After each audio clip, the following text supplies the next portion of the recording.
할렐루야, 오늘도 진리의 말씀과 그리스도의 사랑으로 충만해지시길 축복합니다. 스가랴 2장 1절부터 13절까지의 본문으로 하나님의 말씀을 전하겠습니다. 4절만 읽겠습니다. 이르되 너는 달려가서 그 소년에게 말하여 이르기를 예루살렘은 그 가운데 사람과 가축이 많으므로 성곽 없는 성읍이 될 것이라 하라. 아멘. 오늘 본문은 스가랴가 본 세 번째 환상입니다. 오늘 본문에는 하나님이 어떻게 이스라엘을 도우시는지 이끌어 가시는지가 나옵니다. 1절, 2절, 측량줄을 잡은 사람이 예루살렘의 현재 규격을 측량하려고 하는데 3절, 4절, 하나님의 천사가 말하길 예루살렘은 사람과 가축이 많아서 성곽 없는 성읍이 될 것이라고 전합니다. 성곽이 없다는 말은 성벽을 두를 수 없을 정도로 훨씬 더 커질 것이라는 의미입니다.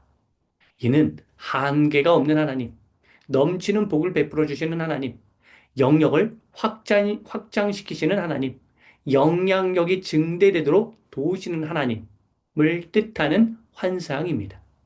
지금은 예루살렘이 무너진 상황입니다. 마치 에스겔이 본 환상처럼 마른 뼈가 널브러져 있는 황폐한 상황입니다.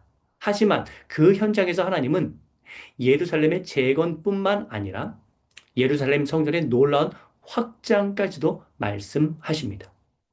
대부분 재건 정도는 생각하겠지만 확장까지는 생각 못하는 상황에서 하나님은 사람들의 비전보다 더 큰 비전을 환상으로 보여주십니다. 1절부터 4절까지가 확장이라는 내용이라면 이어지는 5절부터 13절까지는 5절 보호, 6절, 7절 경력, 8절, 9절 심판, 10절, 11절 임재, 12절 소유, 13절 활동으로 명명할 수 있습니다. 5절 이스라엘을 보호하시는 하나님은 하나님의 불로 성곽을 둘러싸서 가득 채워서 하나님의 위엄을 보여주사 방어막이 되어 주십니다. 6절, 7절은 현재 정체 상태에 있는 이스라엘에게 용기를 주시는 말씀입니다. 이미 바벨론의 포로 생활을 청산하고 나왔고 예루살렘 성전을 재건하고 있는데 여전히 마음은 포로 상태에서 벗어나지 못하고 성전 재건을 중단하고 있는 이스라엘에게 용기를 주시면서 그 포로 상태의 마음, 그 포로의 마음 상태에서 속히 나오라고 권면하십니다. 그렇게 이미 포로 귀환을, 1차 포로 귀환을 한 사람들에게 이러한 메시지를 주시면서 용기를 북돋으시는 말씀이기도 하고 1차 귀환만 이루어져서 아직 포로 생활을 하고 있는 이스라엘 백성들이 있을 텐데 그들도 예루살렘으로 돌아올 것이라는 말씀이기도 합니다. 8절, 9절 이스라엘을 대상으로 노략질을 한 대적자들을 하나님께서는 심판하시겠다고 말씀하십니다. 이스라엘을 공격한 자들은 하나님의 눈동자를 건드린 것과 같다고 말씀하시면서 반드시 벌하시겠다고 약속하십니다.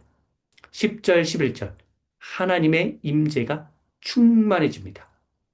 우리가 늘 두려움이 가득한 이유는 하나님이 정말 내 곁에 계신 것이 맞는지 의심이 들어서인데 하나님은 지금 이스라엘 곁에 머물러 계시겠다는 말씀을 전하십니다. 12절 이스라엘은 하나님의 소유이고 하나님의 택함을 받은 존재라는 사실을 재확인하게 될 것이라고 말씀하십니다. 스가랴 1장 17절에서도 잠깐 언급드렸듯이 이는 버리셨다가 다시 선택하셨다라는 의미가 아니라 이스라엘이 버린 것처럼 느꼈을 텐데 그것이 아니라 하나님의 소유이자 선택이라는 사실을 이스라엘이 다시금 깨닫게 될 것이라는 말씀입니다. 하나님을 오해하고 있었던, 버리셨다고 오해하고 있었던 그 오해가 풀릴 것이라고 하는 의미입니다.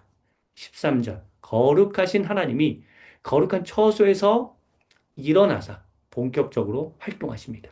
하나님의 때가 되었기 때문입니다. 잠잠하라는 말은 하나님을 경외하고 두려워하라. 하나님의 권위 아래 무릎을 꿇고 하나님께서 어떠한 일을 행하시는지를 바라보라 라고 하는 의미입니다. 사랑하는 성도 여러분. 이스라엘에게 이러한 도움을 주신 하나님께서는 우리의 삶도 도와주실 것입니다.